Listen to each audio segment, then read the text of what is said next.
Bonjour à tous, c'est Paul Dam pour vous présenter un nouvel épisode de Sapin en sucette.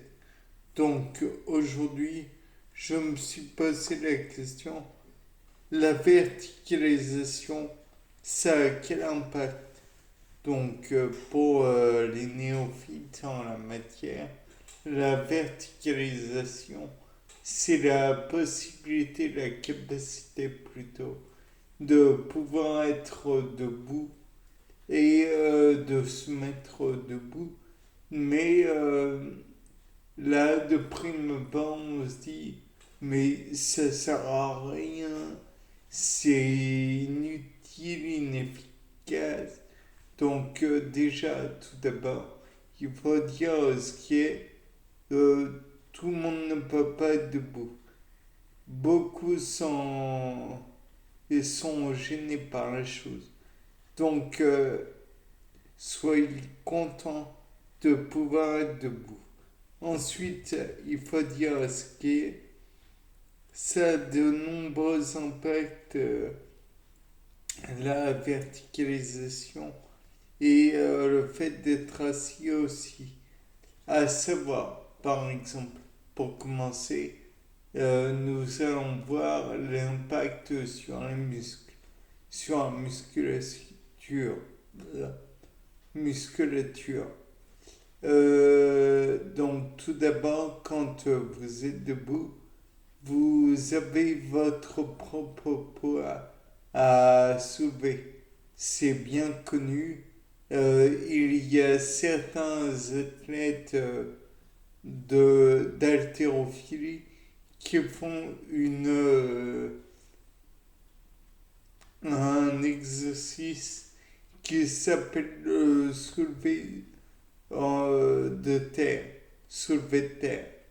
Et soulevé de terre, ça demande beaucoup d'efforts. Bon, mis à part le fait que on fasse parfois des efforts avec de la fonte et donc des haltères, on soulève continuellement notre propre poids. Imaginez la force que cela demande de soulever son poids à son corps, sachant que celui-ci doit soulever donc environ, euh, pour les hommes, 70 kilos, voire plus. Pour les femmes, peut-être 60 kilos, grammes, peut-être plus, peut-être moins, je ne sais pas.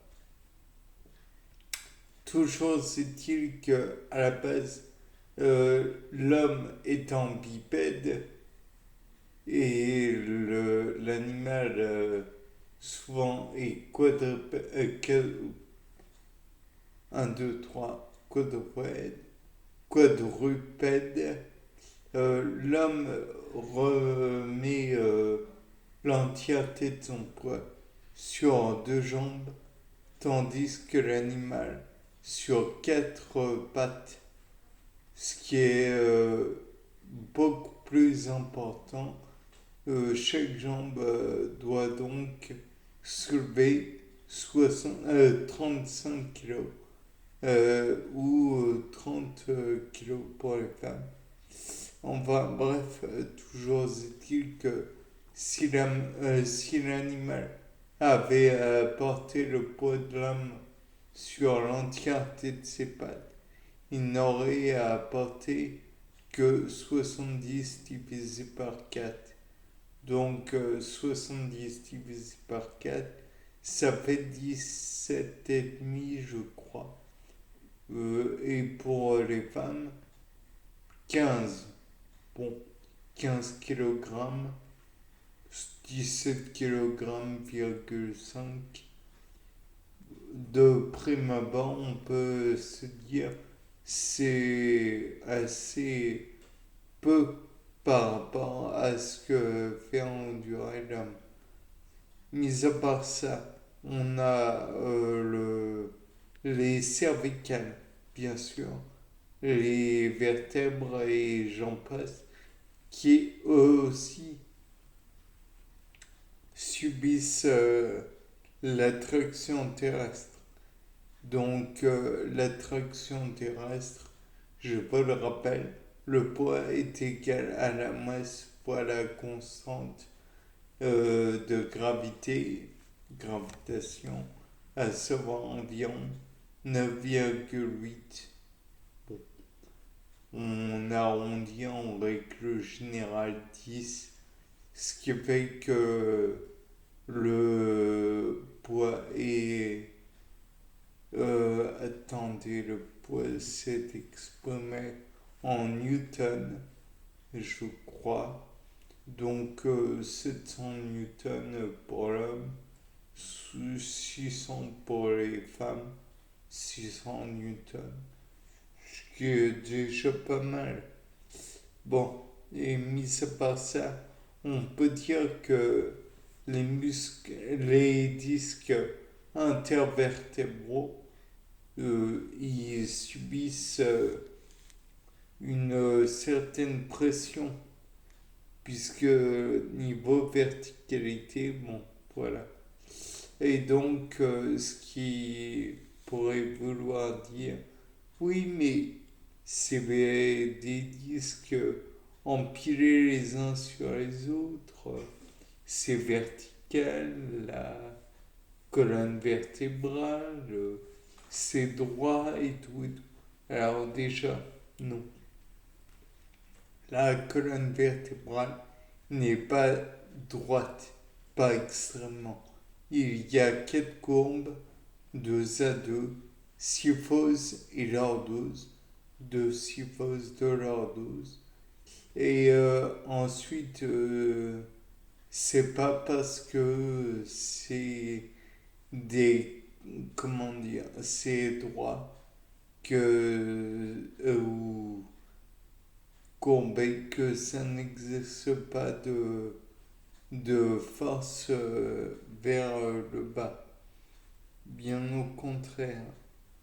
Et donc là, on se dit, ouais, on est extrêmement dur, solide.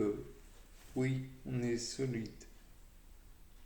Et fragile en même temps. Mais ce qui n'empêche que cette position verticale nous permet d'avoir beaucoup plus de facteurs impactés.